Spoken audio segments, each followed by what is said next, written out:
Okay. So good evening, everyone. Thank you so much for joining us tonight in what is this webinar that is titled Pharmacists and HIV and Sexual Health. And I'm joined today by two pharmacists that work in this area, Stephanie Tyler and Bhavna Halai. Thank you so much for accepting our invitation. It's really great to have you both here. And I'm pretty sure that we're gonna learn a lot today about these areas. So I'm going to hand it over to you, and for everyone joining us today, thank you so much for attending. We really appreciate you having you here tonight. So over to Steph and Bhavna. Thank you. Hello, everyone. So thank you all for attending today's webinar. The session's aimed at giving you an insight into HIV and sexual health in the context of pharmacy and really how pharmacists can play a role in this area. The session is interactive, so please do feel free to join in by using the chat function. Next slide, please. So let's start with introducing ourselves. So nice mug shots. My name's Bhavna. I'm currently a pharmacist in HIV at Guy's and St Thomas's Hospital, but I didn't start with the most conventional path to specialty. I completed my true training at Moorfields Eye Hospital. I moved to a rotational pharmacist post in a small district general hospital. I went through a variety of clinical areas like paediatrics, gastroenterology and so forth. During this time, I noticed that the HIV service that we had at my trust had very little pharmacy input. So I decided to be a bit nosy, look into how I can help the HIV team. I started off small, working with consultants and the nurses to give pharmaceutical advice about drug interactions, possible switches. And then I sort of took the plunge and went into a role specifically in HIV. And I'd completed my prescribing in HIV by then, so it really helped. I'll hand over to Steph. Brilliant, thanks, Bhavna. So hi everyone, my name is Stephanie Tyler. I'm a PrEP and sexual health pharmacist and been a pharmacist for around 10 years now, which is a little bit depressing actually. Yeah, I've always worked in hospital and initially kind of rotated through the kind of general medicine specialities. And then I kind of found my passion for HIV and sexual health, and I've been specialising in HIV for just under 7 years now. So you would think I know what I'm talking about, but let's see. And more recently, I've kind of switched from HIV to sexual health and PrEP. And to my knowledge, I think I might be the only PrEP pharmacist at the moment in England. So that's pretty cool. Obviously I'm a bit biased, but I do kind of believe HIV is one of the most rewarding areas to work with as a pharmacist. And personally, I think I've really just felt such a valued member of the team. And I think that's because HIV is kind of one of the only conditions where it's only treatable with medication. There's no physio input, there's no surgical interventions, like it's purely the medication, and adherence is so key, and the drug interactions are really complicated. So yeah, I really hope that kind of by the end of this talk, you'll see how important the role is and that it comes across. So back to you, Bhavna. We're going to do a bit of a baton back and forth here. So why do you need to know about HIV? In your career, you might, you will inevitably come across a patient living with HIV. For example, on average, we have about 20 patients living with HIV admitted as inpatients at Guy's and St Thomas's at any one time, and it's for reasons other than their HIV. Furthermore, as the NHS agenda shifts to caring for elder patients, this too applies to patients living with HIV. Over 50% of our patients are greater than 50 years of age in the UK, and this is predicted to rise to around 90% by 2028. So whether you work in care of the elderly, working in admissions, you will inevitably come across a patient living with HIV. Continuing on with this, studies actually do suggest that patients living with HIV face comorbidities around 10 years earlier than the general population. So we are seeing a more complex cohort coming forward. And finally, we can't talk about HIV without unfortunately spotlighting how rife disease stigma is within healthcare and society. So hopefully the more that we talk about HIV, the more we're able to break down these barriers. Next slide, please. Sorry, I didn't really coordinate. No, that's okay, don't worry. I don't know why the slides are not so well popping up. That's all good. Okay, on to the next slide. Yes, please. Yeah. Okay, perfect. Yeah, what do you need to know about sexual health? So I think the first thing is to know is STIs are on the rise, so sexually transmitted infections. And just to kind of go through some statistics, which I actually found quite shocking when I was doing this. So last year, so new data, this is from the UK HSA, so the UK Health Secretary Agency. So published that the last year, 2022, showed record levels of gonorrhea and syphilis. And just to go and dive a little bit deeper in there, so gonorrhea diagnoses increased to over 82,000 last year, and that was an increase 50% from 2021 to 2022, so huge. And that's the highest number of diagnoses of gonorrhea since records begun in 1918. So it's just, yeah, I just thought that's mad. And then infectious syphilis, so diagnoses increased to over 8,000 last year. So that was up by 15% from the last year. And again, that's the largest annual number we've seen since 1948. And people aged 15 to 25 kind of remain the most likely to be diagnosed with STIs. And so kind of for yourselves, like, you know, up and coming pharmacists, or you're kind of early in your career, I think, you know, being up to date with the symptoms, how to diagnose STIs, treatment, and then antimicrobial resistance as well. The second one is contraception, and I think as a pharmacist, you know, having an in-depth knowledge about the various types of contraception, so whether that's, you know, going from condoms to birth control pills to patches to injections to coils, and I think being able to advise an individual on kind of the best option depending on their history, their lifestyle, patient choice, you know, weighing up the pros and cons of each method. And obviously, you know, you can buy emergency contraception over the counter as well. So you've got levonorgestrel, which has a 72-hour window period. That's also called like Levanel. And then you've got ulipristal, which has 5 days, both tablets, and that's called Ella-1 ulipristal.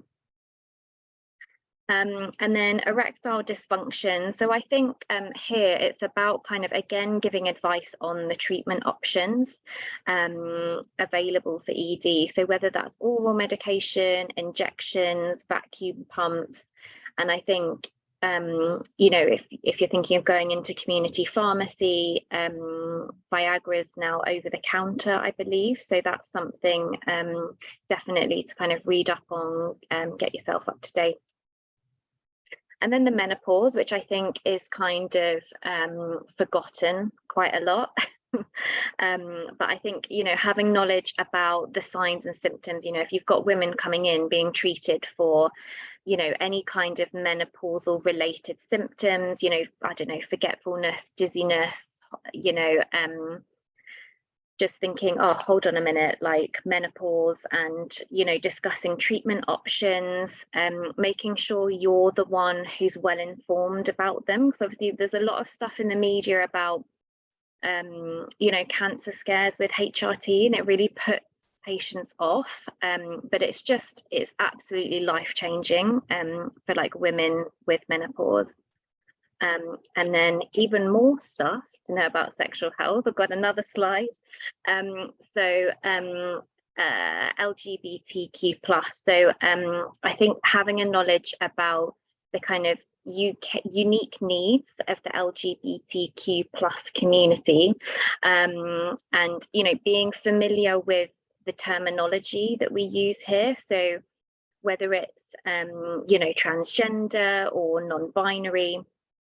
And I think just like small things can really help. So I attended a conference beginning of the year with Bhavna actually, and one of the people attending the conference stood up and they identified as non-binary, and it was a session about kind of equality and diversity, and they made a comment that not once had anyone in their slide set put their pronouns at the start of the presentation. So it's just that like small thing, but to them they would have felt so much more included just by making that simple change. And then being aware that this kind of group face kind of unique health disparities, higher rates of depression, anxiety, substance misuse, and sexually transmitted diseases. And as a pharmacist, being able to provide support, being aware of kind of the hormones that are used with people transitioning, and the side effects and the interactions with those medicines as well. And then also about confidentiality, which I think is applicable to all specialities, but sexual health in particular, because if you're not providing that kind of safe, confidential space, they're not going to feel comfortable opening up to you. And most, I think, community pharmacies have a consultation room, so just being discreet and providing that safe space, and ensuring that everything is kept confidential and you're assuring the patient of that is just really important. It just makes them feel comfortable. And then PEP and PrEP as well. So PEP and PrEP is a term used in lots of other things. It stands for pre-exposure prophylaxis and post-exposure prophylaxis. I'm not going to go into too much detail now because I'm going to save it till later, keep you guys guessing a little bit. And then finally, I just wanted to say about just having the conversation about sexual health, and it's not just about the clinical side of it. I think it's just as important as talking about medical health and mental health, but I think it's one of the things which is like a bit taboo. But when we go back to like basic human nature, what are we here to do? Like eat, sleep and procreate. So we should be having the conversation.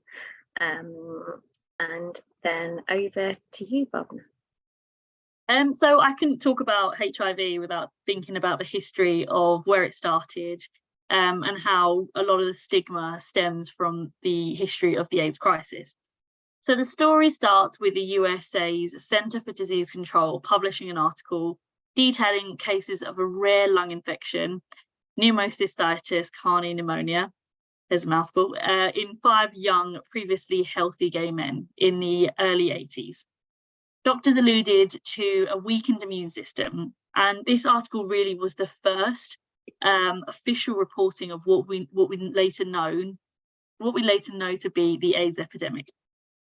In around 1982, health officials named the disease GRID, gay-related immune deficiency, on the basis that it appeared to infect only men that have sex with men. And as a consequence of this assertion, society started to link its existing moral judgments about gay individuals to its perception of the virus itself. The emphasis on men that have sex with men was slightly dispelled in 1983 when reports of women's partners of HIV-positive men who actually contracted the virus started to come out of the woodwork. We then had lots of cases coming forward of infants and people with haemophilia having so being diagnosed with HIV, and this led to a lot of widespread panic. Those with HIV were often stigmatized, and the AIDS crisis not only left death in its wake, but it also had a shocking portrayal of a world that was really ready to blame men that have sex with men for a disease in which they were disproportionately vulnerable. Next slide, please. So in the late 80s, the government began campaigning through various means like television and leaflets. And I'm sure if we ask a lot of our parents today, they probably know about whispers of AIDS and the crisis that came about. Campaigns were focusing on death. They were conjuring fear in everyone, creating a narrative of doom, which was effective if the aim was to prevent new infections by scaring people into not having sex or even practicing safer sex. And scaring the population only really heightened the anxiety and fear in those living with the illness already. Many people affected by HIV were and still are fighting to rewrite that pessimistic narrative to one of someone living with HIV rather than dying from it. And at the end of 1986, we saw zidovudine, the first drug to prove effective against this rapidly replicating virus. Interestingly, it was originally a chemotherapy drug and worked well. So during its trials, the FDA actually halted the trial on the grounds that it would be unethical to deprive patients who received a placebo than the actual drug. Can I have the next slide, please? So where are we now? In 2016, the United Nations General Assembly Political Declaration on Ending AIDS committed countries to the 1990 targets, which was aiming to bring HIV testing and treatment to the vast majority of people living with HIV by the end of 2020, and to reduce the amount of people living with HIV to making sure that we have undetectable viral loads and making sure that they're healthy. So the 390s pledged that by 2020, 90% of all people living with HIV will know their status. 90% of people with diagnosed HIV infection will receive sustained antiretroviral therapy, and 90% of people receiving antiretroviral therapy will be virally suppressed. Now, the UK has achieved that target very quickly, and since this, the fourth 90 was added, and it focuses on quality of life of patients living with HIV. Next slide, please. So, as I mentioned, stigma is still such a huge issue within HIV, and patients may not want to disclose their HIV status to partners, family members, or healthcare professionals, such as HIV, due to the fear of the actual judgment.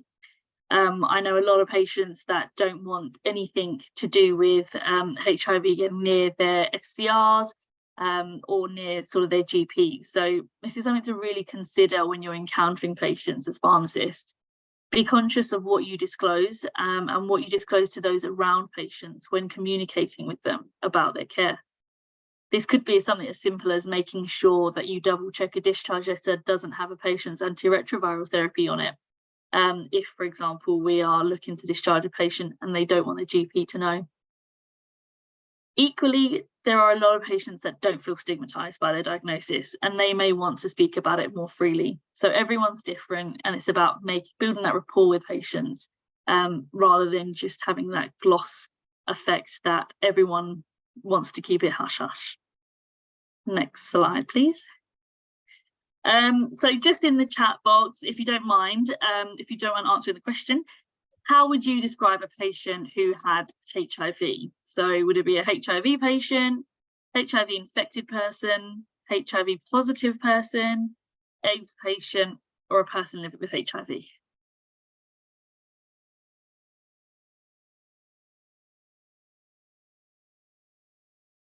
So we've got 1C.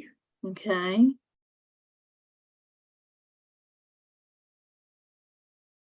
Any other takers? Don't be shy. There's no well, there is wrong answer. We're all here to learn. Okay, we have an A.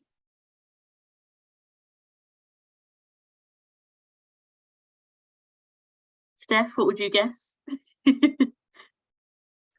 Somebody else has said E. Oh, E. Fabulous. Let me see.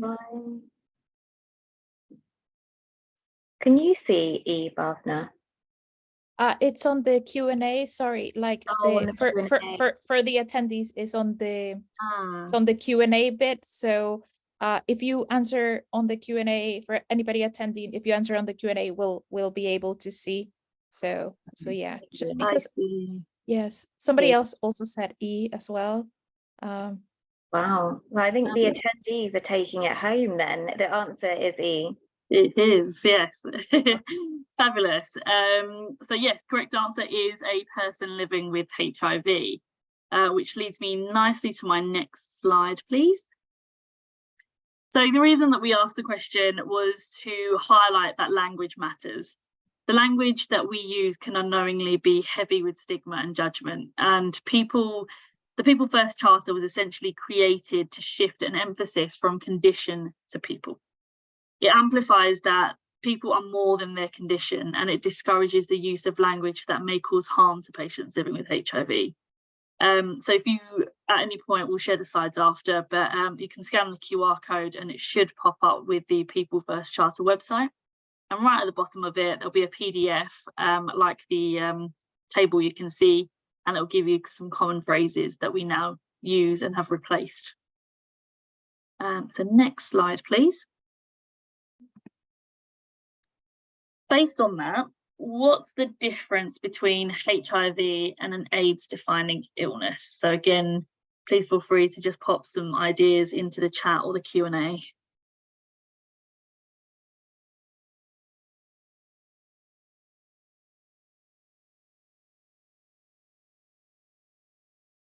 Be nice if you could see if people were typing or not, wouldn't it? That would be a good function.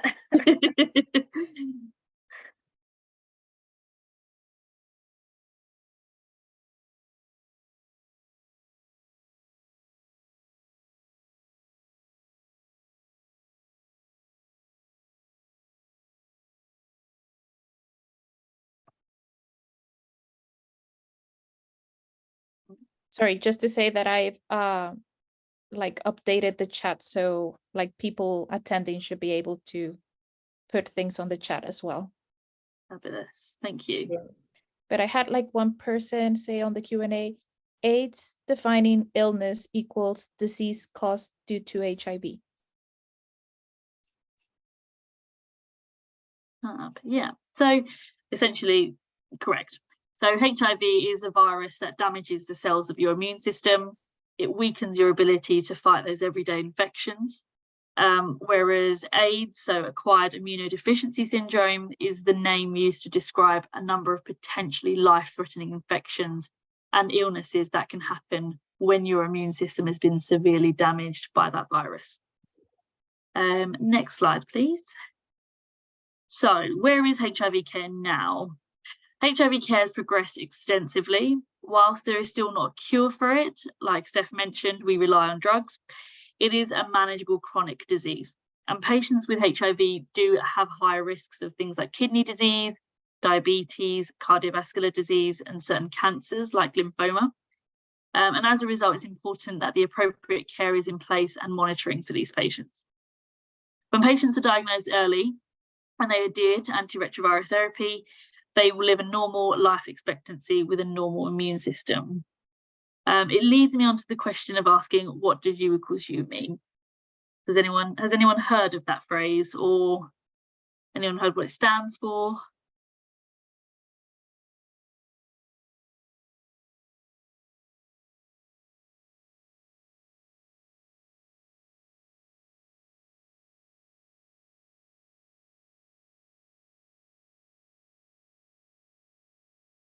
No. Nice one, Kieran. Fabulous, yes. So you can pop on to the, I think you can hit the button and it should come up with my nice picture, Steph. Oh, sorry. If it works, yes, it works. Fabulous. So U equals U means undetectable equals untransmissible, which was an absolutely amazing, groundbreaking piece of information that we have now in patients living with HIV. It's a really positive message for someone living with HIV, because it reduces that stigma and it provides motivation for patients to stay on treatment, to keep themselves, both themselves and their sexual partners, healthy. So can we have the next slide, please? So antiretroviral therapy has come a very long way. The big problem with the single drug treatment like zidovudine that came out in the late 80s was that the virus mutates. The drugs over time stopped working, and in addition to this, zidovudine had some very terrible side effects. As more treatment classes emerged, as did the concept of highly active antiretroviral therapy, in which we use multiple drugs to tackle the virus at different stages of replication. So this also in itself created problems. It meant that patients were having a very heavy pill burden and a lot of side effects. We've now come to a stage where we have a very large number of single tablet regimens on the market. So we've essentially combined 3 drugs into 1 pill. As we are progressing, we are seeing actually dual therapy. So where you don't need to use 3 drugs, we can now rely on 2 because we have such robust medication. We're even moving into the realms of long-acting injectable therapy for patients. So there are lots of options out there. It's an exciting field. Next slide, please. With that in mind, we can see the agenda for HIV clearly. With early therapy having that real focus on keeping patients alive for as long as possible, we moved into having more efficacious drugs to suppress the virus and limit mutations. And now, in line with the 4th-90, we're really focusing on tolerability of the medication, not only from a side effect profile, but also from a pill burden and fitting with that aging population. So is there any comorbidities that might impact our treatment choice? Can I ask for the next slide, please? Yeah. So let's take a look at this case study. We have a patient on the ward who you are trying to obtain a drug history from. You notice that the patient has not disclosed that they are on Stribild. You ask the patient about it and the patient denies it. The patient's daughter's at the bedside and their HIV status has now been disclosed. So what do we think we could have done differently in this scenario where we've inadvertently maybe given away someone's HIV status? Any ideas? There's no wrong answer here either.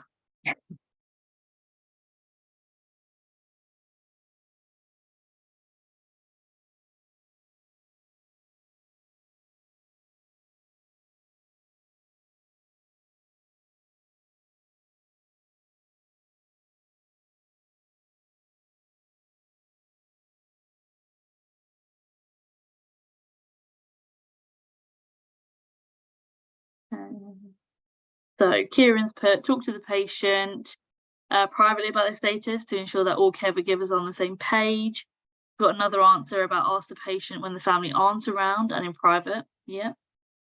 Asking the patient if they would feel comfortable talking on a one-to-one basis. Yeah, exactly. So having that sort of awareness about patients and the fact that they may not want to disclose their status, and just being more receptive to patients' needs. So again, the fact that you having that one-on-one conversation is really good. It doesn't have to be asking the family member to leave. It could just be catching them when they're alone, for example. So may I have the next slide? Standard therapy. What have we got now? So the best way to think about HIV treatment is to split it up into the classes of medication. And we can map that to the standard therapy we have. So generally you will see a patient living with HIV on 2 nucleoside reverse transcriptase inhibitors and another agent. So your third agent can be any one of these. So it could either be a protease inhibitor, an integrase inhibitor, or a non-nucleoside reverse transcriptase inhibitor. And the choice of therapy that we have isn't the same as you may have for other conditions. So where, for example, NICE creates guidelines for the management of diabetes, telling you which drug and which class is first line. Within HIV care, everything is very much tailored to what your patient case is. You'll need to consider things like whether they have hepatitis B co-infection. You want to consider their past medical history, because some of these medications can affect things like mental health. You also want to look at whether they're taking any other medication, what the viral load is when they start, and resistance. So there's a lot to consider. It's not sort of your standard first line therapy. It will be very much tailored to your patient, the patient presenting in front of you, And that's why pharmacists have a really cool role in HIV. We problem solve and fit things together as to what will be best for a patient. Next slide, please. So within our roles as pharmacists, ensuring drug interactions are managed appropriately is very key in HIV. You can probably press twice and that will be everything on the side. Fabulous. So some of the ARVs block cytochrome 3A4 enzymes in the liver, which are enzymes that help process medication. So these are things like our booster medications, ritonavir and cobicistat. This can lead to various interactions with a lot of commonly used medications like blood pressure agents, clopidogrel and steroids. It's important to note in some cases that we have seen interactions with non-oral formulations, such as steroid eye drops, inhalers and nasal sprays. So no one's essentially safe. We should always check for interaction. And of course, interactions can work both ways, in that medicines like rifampicin can actually affect liver enzymes and therefore affect the ARVs. Speaking of which, does anyone know of any resources that you could use to check for drug interactions?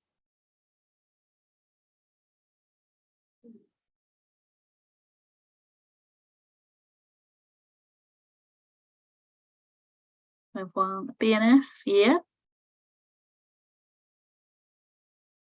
I've got Stockley's in the Q&A as well.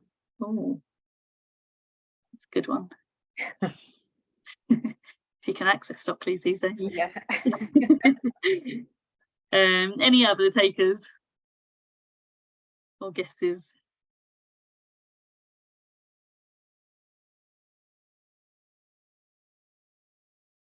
So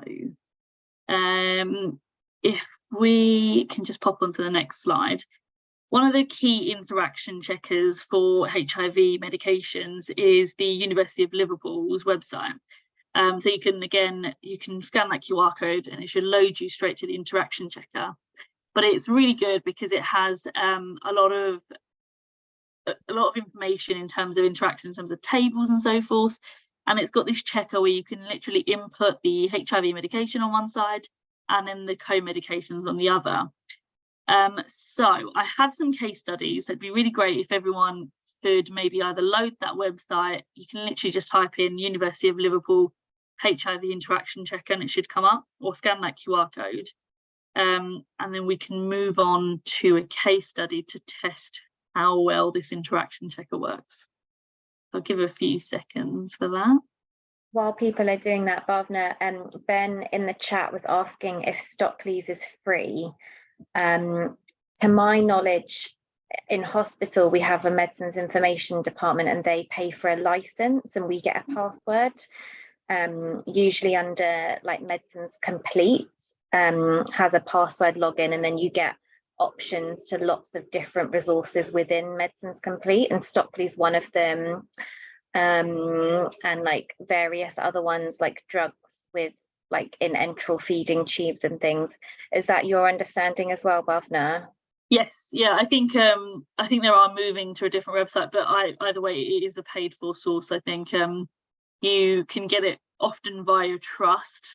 I think community pharmacies don't always fund it, so it would be yeah, it can be something that you can also self-fund, but I probably wouldn't recommend that for HIV medication.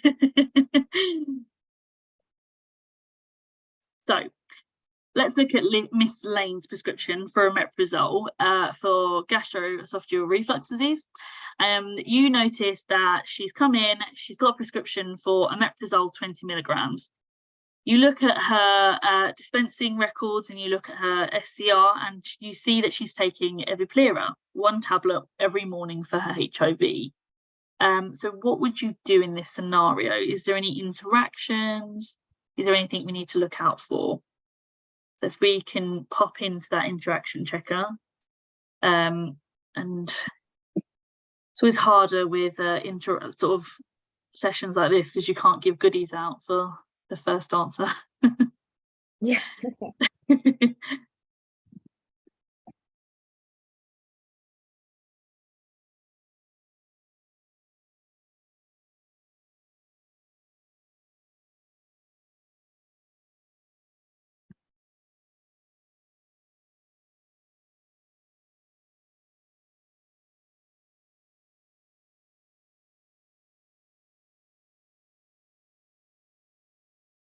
I gave it a try. I'm not sure if it's working properly, but it says do not co-administer. Yeah, that. Does it say why Uh, or what to do? more information.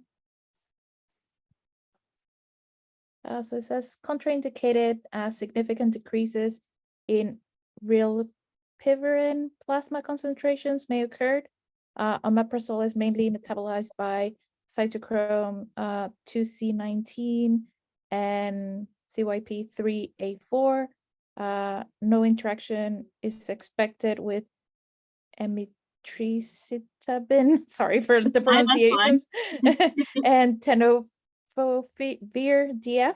However, significant decreases in rilpivirine concentrations were observed due to reduced absorption due to gastric pH increase. Fabulous. And it kind of goes on. Yeah, no, that's fine. Thank you very much. And I think someone's put in the chat, maybe change from PPI to H2 antagonist like ranitidine. So on that, I want to ask, if you did give a H2 antagonist like ranitidine or famotidine, is there an interaction, or is it safe to just take it like that together? It's a bit of a leading question. Really testing them here, aren't we?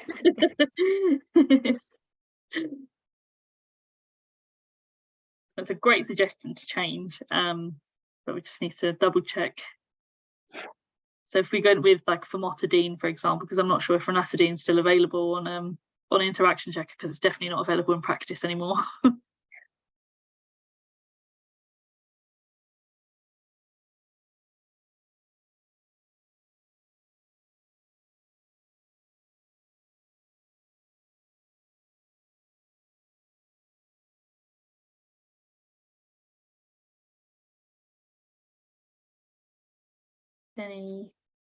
Any ideas about having famotidine or ranitidine instead? Any thoughts? Are we all happy with it?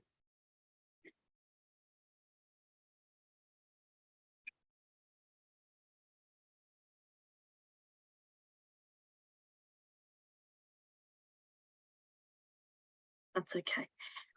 So we can load the answer, don't worry. Well, no, we've got an answer. Feature of BNF famotidine is predicted to reduce the exposure of rilpivirine. Manufacturer advises famotidine should be taken 12 hours before, 4 hours after rilpivirine. Fabulous. So, like we said, co-administration of the rilpivirine and which is in Eviplera, and the omeprazole is contraindicated. We know that the rilpivirine essentially will have reduced concentrations because we need gastric pH for it to be absorbed. As a result, what will happen is we won't have enough rilpivirine in the blood to manage the virus, and it can lead to virological failure, and that's irreversible.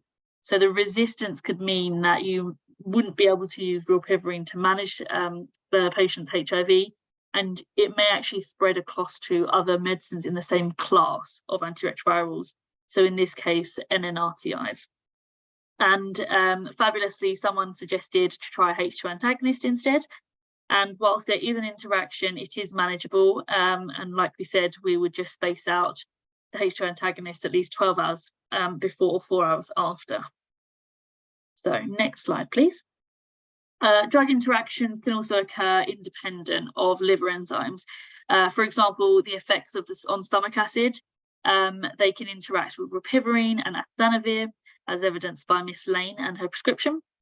There are also interactions between mineral-containing drugs like antacids, which have calcium, with interactions with integrases, so are dolutegravir, bictegravir, raltegravir, so forth. They can physically bind as metal cations to the antiretroviral therapies and reduce the amount that's being absorbed. So the next question is essentially, you speak to the patients, GPs, about the omeprazole and Eviplera. They disregard your idea about H2 antagonist and want to go with Galveston instead. Is this okay?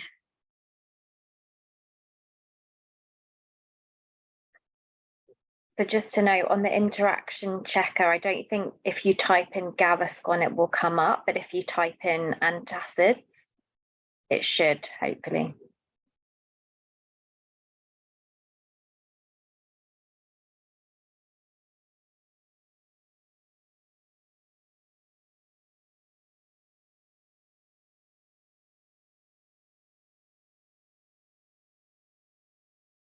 Any ideas or anything coming up?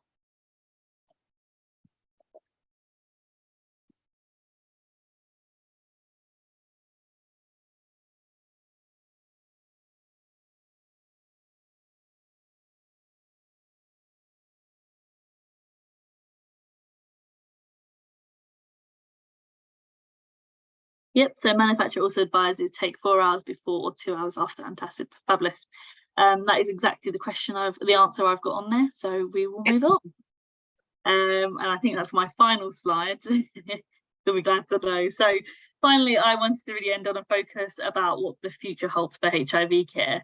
The efficacy of antiretroviral therapy and the success of global treatment programs have meant that provided individuals have access to care, HIV infection is no longer a life-limiting infection.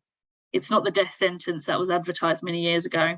And this is equated to a growing population of older people living with HIV. With this comes more complex patients that suffer from various comorbidities and maybe on multiple different medications.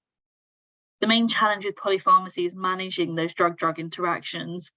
So there needs to be a greater focus on making sure that we look into interactions and we can manage them for the patient. In addition to this, there's also needs to be a greater focus of the diversity of patients in clinical trials, from age to pregnant patients and also ethnicities, as we do see a lot of different ethnicities affected by side effects in different ways. As always, the greatest battle is in fighting stigma that we unfortunately still see with this condition. And as I mentioned, the fourth 90 is a step into really improving HIV care. It's pledging to improve quality of life, and part of that is also to help battle stigma within the current population. We must also look at financial stability and sustainability of HIV medication. And as pharmacists, we are best placed in the ideal seat to suggest switches to generics, for example, to minimise the financial impact of antiretroviral therapy. I think that's all from me for now. Brilliant. Over to you, Steph. Thanks, Bhavna. So yeah, I'm just going to hit it off with a question. Does anyone know what the most common STI is in the UK? Most number one in the UK for STIs. Does anyone know? Just pop it in the chat.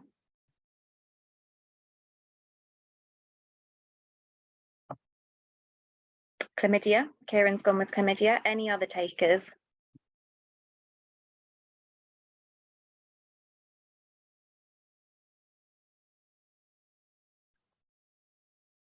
Victoria, you've gone with chlamydia as well. Chlamydia 2.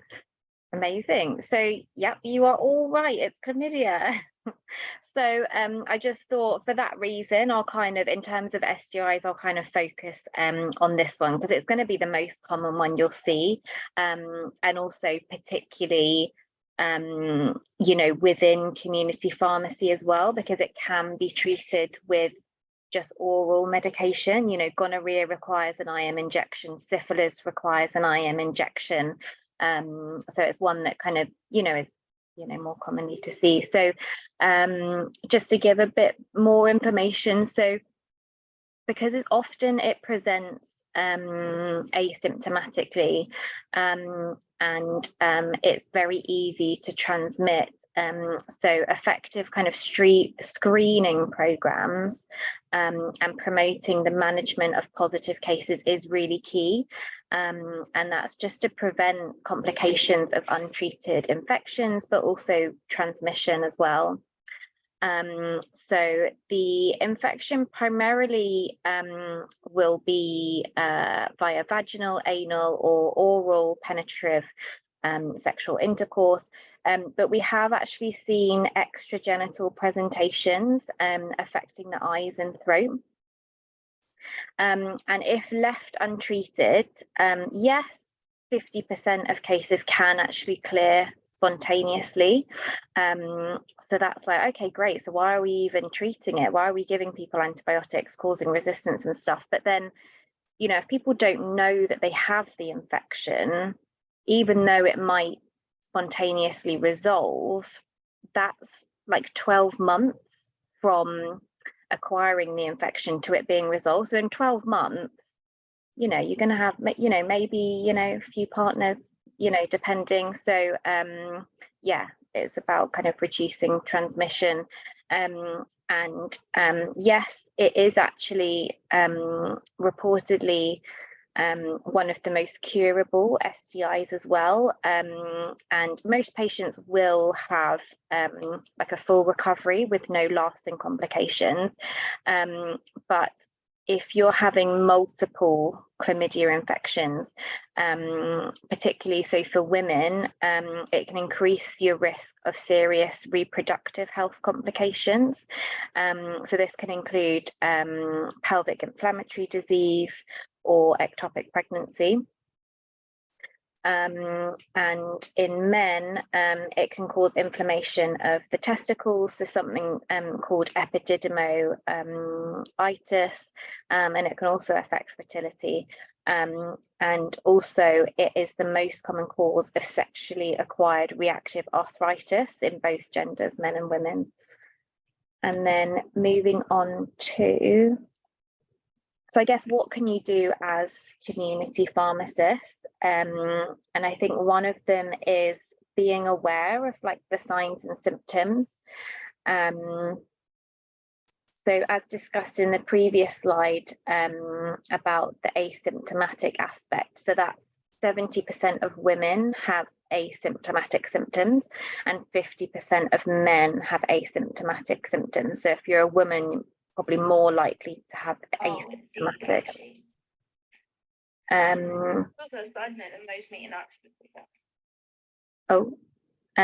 Was there a question? No.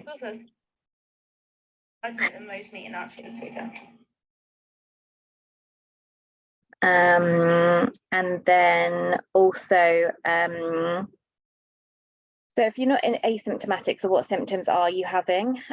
So these can differ like between men and women. So in women, increased vaginal discharge, intramenstrual bleeding, pain on urination, and lower abdominal pain can be experienced. And then in men, you've got discharge of the penis, increased urinary frequency, and if it's rectal chlamydia, then that can cause discharge, discomfort, pain, diarrhea. And the risk factors for infection include so being under the age of 25, having new sexual partners, having more than one sexual partner in the past year, and also lack of condom use. So how is it treated? So most commonly it's with doxycycline, and we use the dose of 100 milligrams twice a day for 7 days. And I think for us, it's about, okay, so what are the counselling points? So kidney infections and damage.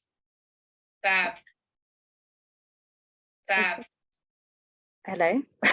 I'm not sure where the voice is coming from. I think that if I don't know, if people maybe can mute themselves. All the attendees don't have the speaking function, so I'm not sure. But it's better like if like the people that apologies, guys, that was me. Oh, okay.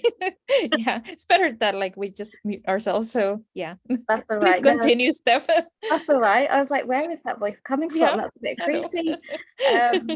Yeah, so where was I? So counselling with doxycycline. You've got esophageal irritation. So particularly similar to like the alendronic acid side effects. So if the capsule gets stuck in the throat, it causes like really bad irritation. So we just counsel patients, you know, take it with a large glass of water, make sure you're not immediately going to bed afterwards. So you're sitting and standing for about 30 minutes after you've taken it. And then photosensitivity is the other key factor, which is more annoying if you're using doxycycline for like malaria prevention, because you're going on your travels and then you can't go out in the sun. But yeah, it can cause just an increased risk for sunburn. And then also it does have an interaction with indigestion remedies. So like what Bhavna was talking about with like the vitamins and antacids, so things like calcium can bind to the doxycycline and then it will stop it from being absorbed. So we just recommend not to take it at the same time as doxycycline. And then considering like special populations, so in pregnancy, you've got the risk of teeth and skeletal development, and we would use azithromycin if a woman was pregnant.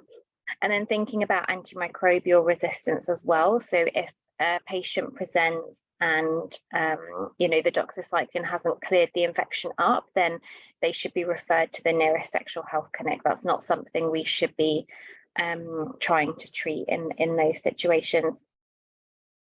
And then, so what else can we kind of talk to the patient about? So I guess, discussing with the patient, so what is chlamydia infection? How is it transmitted? And then, talking a little bit about the complications if it's left untreated, the side effects, and also fully complying to the treatment, ensuring, doses aren't missed, what to do if you do miss a dose, and to space the doses thoroughly during the day. If it's a BD 12-hour dosing, make sure you're taking it opposite ends of the day, and to finish the course. And the last bit on there is about partner notification. And so we should be encouraging people to inform their sexual partners if they have been diagnosed with an STI, and that's any STI, to reduce the risk of reinfection and onward transmission. And that should be done, at the time of diagnosis. And as soon as the partner's identified, finding out, have they got a contact number for them, are they contactable, basically. But also the kind of tricky thing with STIs is the window period for the test. So with chlamydia, if you've had sex last night and you got tested for chlamydia today, it's not going to show up. It takes a couple of weeks. So it's about kind of communicating that to patients, because otherwise, they could get a test and it's negative, and then they're like, oh, job done, I'm going to carry on. So yeah, it's just about, explaining the window periods as well. Okay, so on to the next slide. So PEP and PrEP. So PrEP stands for pre-exposure prophylaxis and PEP stands for post-exposure prophylaxis. And I just wanted to kind of pose to the group, if anyone knows what PEP and PrEP is used for in HIV, if anyone's come across it before, if that terminology means anything, if someone says, I'm on PEP, I'm on PrEP, what are they doing?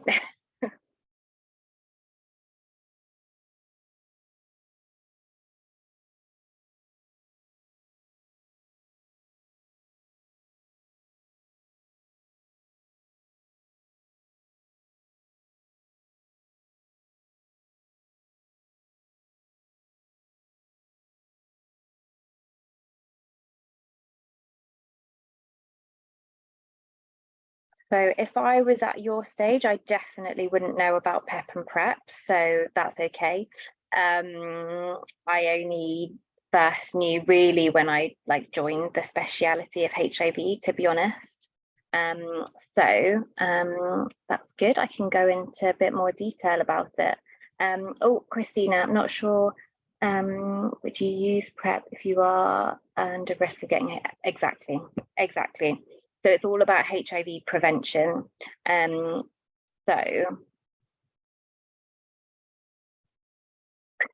your PEP is your post-exposure prophylaxis. And Victoria, so PrEP is a pill taken once a day to avoid getting HIV, and PEP is within like a 5-day window of being exposed to HIV. Perfect, exactly. So PrEP is pre, and then PEP is obviously post having sex. Yeah, PEP has a 72-hour window.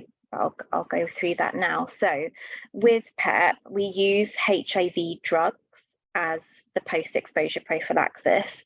So one of them is emtricitabine with tenofovir disoproxil, and that's a tablet, the brand name Truvada. So it's 2 drugs but in 1 pill, that blue tablet there on the left, and that's taken once daily. And then you've got raltegravir, which is 2 of those yellow tablets once a day, and you take them both together at the same time, and you take them for 28 days after the sexual encounter. And then it's time critical. So from the time that you've had sex, you've got 72 hours to start the PEP. And the quicker you start it, the more effective PEP is. So the longer you leave it, the less chance the PEP will work against preventing HIV. Are these medicines available in the community, or do they have to go? I'm going to get there, Tran, I'm going to get there. So yes, they are available not just in sexual health clinics, they're also available in urgent care centres and A&E. And we treat it as a medical emergency in sexual health, and we do in hospital as well, just because you've got that time critical window. And we're quite lucky. So our clinic in I work at Burrell Street Clinic, which is part of Guy's and St Thomas's. I don't know if we mentioned that we work at Guy's and St Thomas's, but did we? We're just like, oh, I'm just about, yeah. So yeah, we work there in London, and our sexual health clinic is open 7 days a week. So we're quite lucky there that we're open all the time at weekends, because, you know, like, this is probably going to happen at the weekend, right? And then the sexual health clinics generally are closed. But yeah, you have got that option of A&E and urgent care centres. And the other key things are going back to the window periods with the HIV test. So, you know, if someone rocks up to the sexual health clinic, we will do a HIV test when we start the PEP. But that HIV test we're doing won't tell us whether they contracted HIV from that sexual encounter. It's a 6-week window period. So then they have to complete the PEP and do the HIV test afterwards, which can be quite distressing, because you've got to wait that long before, you know, knowing for sure if you know the PEP has worked and stuff. Okay. And then moving on to PrEP. So PrEP is pre-exposure prophylaxis, and that is taking the Truvada, which was, like you saw, part of PEP, but we use it for PrEP. It's generic now, so it's, yeah, the emtricitabine and tenofovir disoproxil, and we've been using in the NHS since 2020. It took quite a long time for the UK to catch up, as the NHS does just take a while.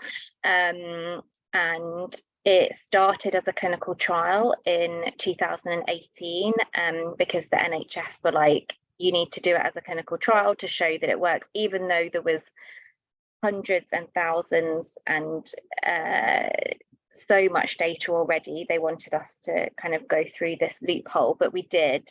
Yeah, we finally got it in 2020, which was amazing. And And then more recently, we've also got Descovy. So Descovy is like the kidney and bone friendly version of Truvada. So you can see like the drugs are so similar. So again, it's emtricitabine and tenofovir, but the tenofovir is attached to a different salt. So with the Truvada, it's tenofovir disoproxil, but with the Descovy, it's tenofovir alafenamide. And because it has that salt attached, it's more stable in the plasma, and it doesn't go to the kidneys and the bones and cause toxic effects there. Now, I don't expect you guys to remember all these names and stuff. If you just remember that PrEP is available, but I'm happy with that.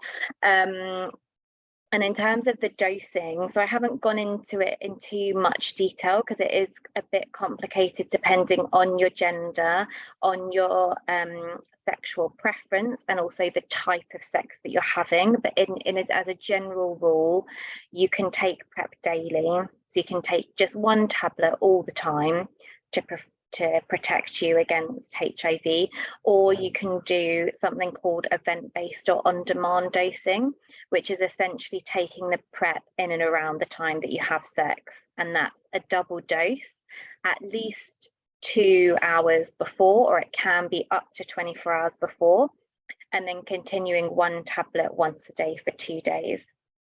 But I think since we've got PrEP in the NHS, the amount of PEP that we're seeing is going down, which is great. And there's a lot more evidence to say that PrEP, well, there's huge amounts of evidence to say PrEP is more effective than PEP. So I always kind of say that to my patients, like, you know, don't run out of your PrEP and have to come in for PEP, just come and see us, like get another supply. So this just goes into slightly a bit more detail about the event-based dosing. So on the left, you've got a person who's having sex once on, that is Thursday night, Friday. So you can see that they took 2 tablets on the first day, had sex, and then took 1 tablet once a day for 2 days afterwards. And then in the second diagram, you've got somebody who's like continued having sex for a day afterwards. So all they have to do is just make sure that from the last time they've had sex, they're taking the tablets for 2 more days. Okay, so who is PrEP for?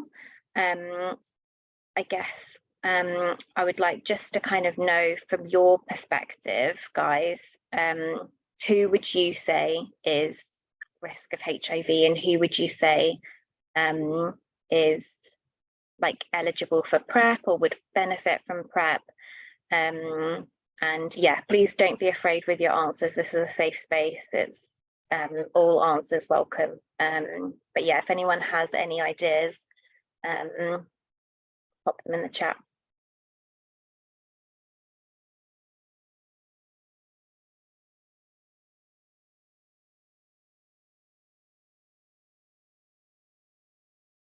So, so Christina, anyone that has an active sex life, groups of people that may be benefited by it due to their lifestyle, work, yeah, brilliant. Active sex life, maybe they constantly not use condoms, yeah. Anybody who's sexually active, at risk, particularly gay, bisexual men, brilliant. Those in worse socioeconomic areas and drug users who use needles, fantastic, Kieran, exactly.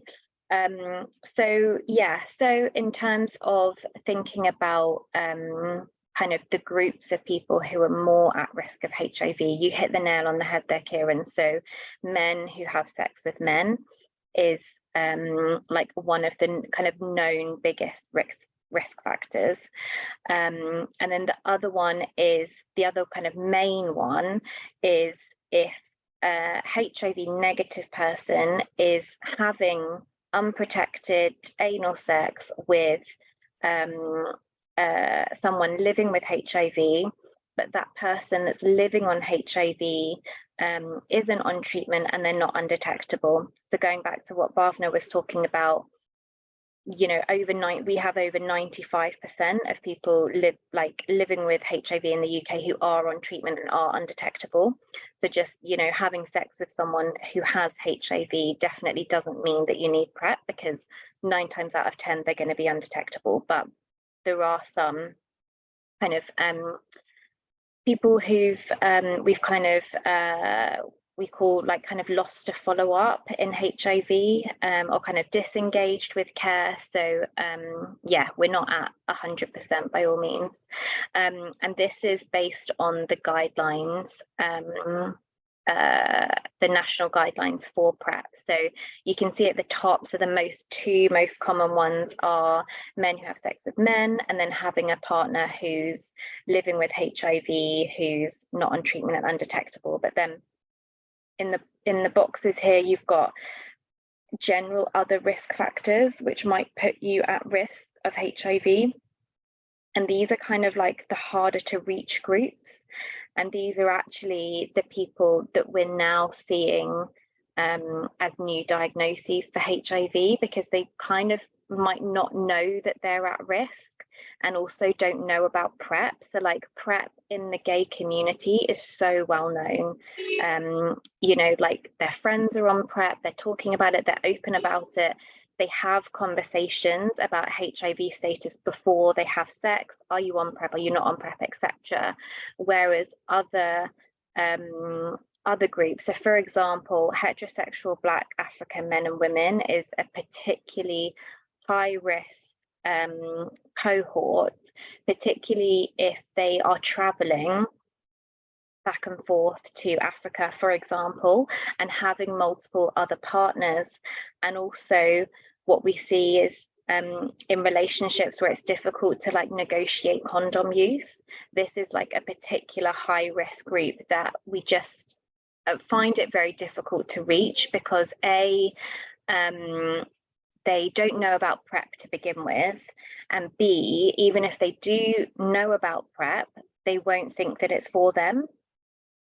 And then also, I am generalizing massively here, but generally don't want to come to sexual health clinics, and don't always want to engage with healthcare professionals because of previously being, you know, used as how do I say, you know, used in trials unethically, essentially. But there's other kind of, you know, groups there. So like what Kieran, you were saying, so injecting drug users, but also like high risk sexual activity. So group sex parties, chem sex, which is something, which is a term used for basically people having sex under the influence of recreational drugs, and so forth. So yeah, and then moving on, so just a quick one. I know we're finishing at 9. Well, 9s are kind of, yeah, a few more slides to go. So yeah, just to mention about kind of the future drugs in the pipeline for PrEP, which is really exciting. So obviously we've got the daily tablets, but there's an IM injection, which is 2 monthly. You've got oral monthly dosing. You've got a subcut 6 monthly injection there. There's vaginal rings being developed, which are co-formulated with contraception and implants. And I think this is just amazing to see. And I think we're extremely lucky in the field of HIV, because the pharma companies have taken a liking to it and have invested in you know, like drug development. Whereas you look at like other conditions, you know, like drugs for dementia or you know, that kind of thing, there's just no new drugs in the pipeline. Antimicrobials, no one wants to invest in that, because as soon as you get it to market, it's restricted because of resistance and stuff. So we're very lucky, we've got all these new drugs in the pipeline. But then also I think like this is a huge role that pharmacists can play, because we're the experts in medicine, so we're like perfectly situated to kind of like, you know, advise on these drugs, drug interactions, and everything. And then I think we are on to the final slide. So just at the end, I think I just wanted to mention these two viewings, which are definitely worth a watch if you haven't watched them. So Dallas Buyers Club is a film, and then It's a Sin is a TV series, and it just very well put together productions, just kind of painting a picture about the AIDS epidemic, and just to warn you, you will probably bawl your eyes out during these, so just a heads up, that's what you're in for. But it's one of the, it's a brilliant to watch. And then just to thank you for having us. I think, like I was saying to you, Christina, it's a pleasure to be able to speak to, you know, students, like newly qualified pharmacists in their training. And, you know, I'm not sure, I think I got one lecture on HIV when I was at uni. So it's really great to kind of speak to you guys and hopefully have inspired you a little bit and not scared you, put you off too much with, hopefully it hasn't been too complicated. And then Bhavna, shall I just end on a few of the kind of questions that, so I guess it's always good to get feedback, and I guess we would just like to know if we were giving this talk to you again, if you ever want to invite us back, what would you guys want to know? Is there anything that you feel like, oh, actually, like this wasn't covered, or that was really interesting, I would have wanted you to go into more detail with that? Be honest, you know, actually I didn't want to learn about chlamydia in that much detail, or, you know, whatever. If you want to pop it in the chat, guys, we won't be offended. No, thank you so much. I think that speaking on behalf of everyone, I think that this has been really useful, and just kind of like thinking about all the stigma and all the challenges that come like with working around this area, but also like for the people that have to go and get these services. I guess it's just kind of like making them feel that they're in a place that is safe, and a place where they can kind of like share their information, and that they know that you're gonna help them. I think that that's really important. So thank you so much for giving us this talk, because I think it's really important for anybody that's studying pharmacy. There is Kieran has posted something. Perfect. And Ben posted something just before, so a bit more case studies and mechanism of action of drugs. That's good to know, because I think, Bhavna, I don't know about you, I probably thought, oh no, you don't want to go into too much about the drugs and stuff. So that's good that you're open for it. A day in the life of yourselves. I mean, we can do a day in the life of ourselves. That's absolutely. Brilliant. Well, thank you so much, guys. Bhavna, did you want to say any lasting comments or anything? Just thank you so much for putting yourselves out there and actually answering the questions. I know it is hard. I remember at university, like I said, we had a part of a lecture on infectious diseases, and often a lot of the sexual health issues were pictures of genitals where people didn't want to see those type of pictures, just to scaremonger us. So it's lovely to actually see people open and honest and having those conversations. So thank you very much. Thank you. I think it is really important to kind of like talk about these things, because I think that it just kind of like educates us all in this that we need to be aware of. And just kind of like have a question around that, like in your personal experience working in this area, do you feel that like sometimes when people come to get tests or like advice for medication or anything like that, do you find yourselves having to educate people just because of their lack of knowledge around these topics? Yeah, I mean, I think it's really common for a lot of people, even healthcare professionals, you get asked about sort of whether even sort of maybe touching saliva, could that transmit the virus? So there's a lot of fear around it, and I think a lot of people have a lot of misconceptions. You aren't taught a lot about testing, or I mean, I think a lot of the saliva comments were from the fact that you can get some saliva tests, so people think that it might be transmitted, and it sounds logical. It's I think the best way forward is to have that conversation and being at any opportunity using it to talk about HIV.